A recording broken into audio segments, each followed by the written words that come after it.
no foul. Ben Crump gave a good speech. But here's my question to Benjamin Crump and Al Sharpton. Here's my question to Benjamin Crump and Al Sharpton, Art. How long are y'all going to wait around before y'all call a spade a spade? How long is Ben Crump and Al Sharpton going to wait around, Art, before they tell the world that they don't think this investigation is being done correctly? How long before Benjamin Crump and Al Sharpton demand that the FBI and Department of Justice take over this investigation? It's been over a month and we know nothing. It's been over a month and we know nothing. Hello, world. Hello, world. Yes. I don't know if you just heard, but I have the same questions. I'm sure I and a lot of the public has the same question. It does seem like since the start of this trial that both Al Sharpton and Ben Crump temperature have seemed to fizzle somewhat. Won't say out, but the temperature on this case has seemed to be very low.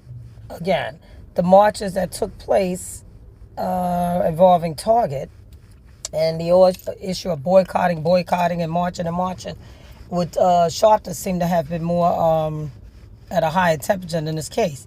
And I'm sure a lot of others are listening and waiting to hear from the grand jury regarding the toxicology report and the forensic digital information. Well, I guess, again, we have to wait till that's opened up for the public. And, again, take a listen further to what Dr. Umar has to say. Are you in agreement? Not in agreement? Subscribe, comment, and I'll try to keep you updated. Bye, world. It back. Now, according to the Cajun Navy, another question for Ben Crump, Art. According to the Cajun Navy, they offered Ben Crump to put dogs on the boat and let the dogs sniff it out to see if anybody had recently been deceased on that boat or if there had been any blood on that boat. And according to the representative from the Cajun Navy, Ben Crump told him don't do it. So I need Ben Crump, respectfully, I'm not accusing him of nothing, Art, but I need Ben Crump to explain to me why you didn't let them use the dogs to sniff out that boat. Why did you not let them sniff out that boat with them dogs? Did you have your own dogs to sniff out the boat? Because if you didn't, why didn't you let them sniff the boat out with the dogs? The dogs can tell, Art, if somebody had recently lost their life or if blood had been spilled. He said Ben Crump told him no.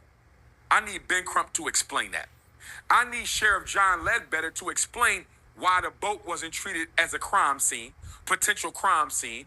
I need him to explain why all them white kids wasn't arrested and questioned, because if it was black kids and a white kid went missing, Art, they would have all been arrested and questioned. You know that.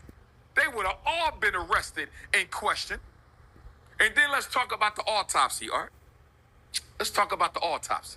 So the Mississippi State Medical Examiner, they do their autopsy July 7th, right? July 7th.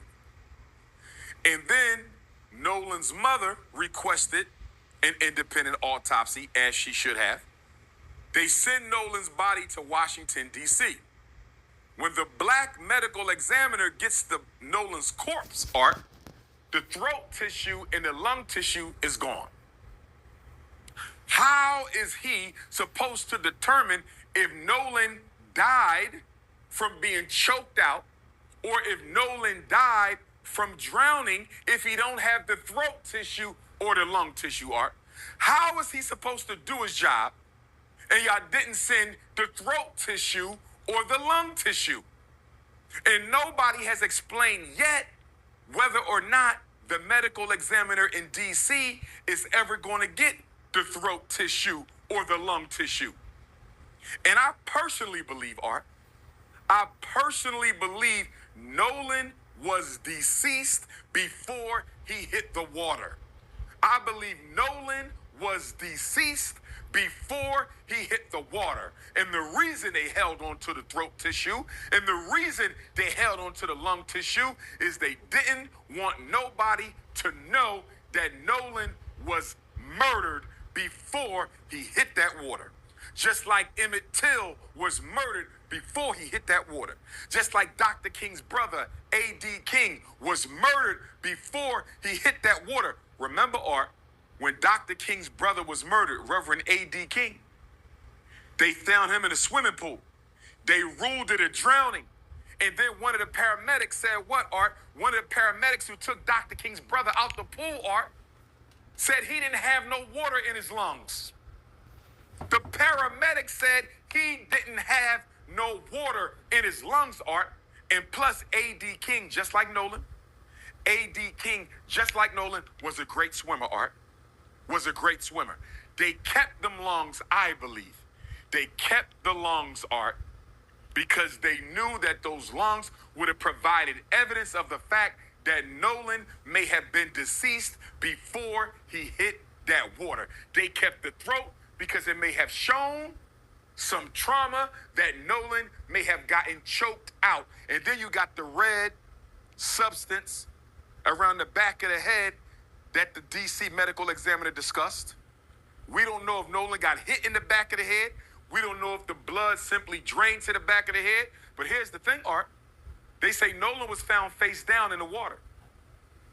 Nolan was found face down in the water, Art. Not only that, Nolan was transported face down to Washington, D.C. So guess what, Art? I have my doubts as to whether or not the red, which is probably blood in the back of the head, the subcutaneous red area, Art, I don't think that has anything to do with the blood draining to the back. You want to know why? Because he was found floating on his face. And he was sent to Washington, D.C. on his face. So the blood couldn't have went backwards, Art. I believe Nolan got hit in the back of the head, and it was that hit that cost him his life. It was that hit that cost him his life. It was that hit that cost him his life. Now,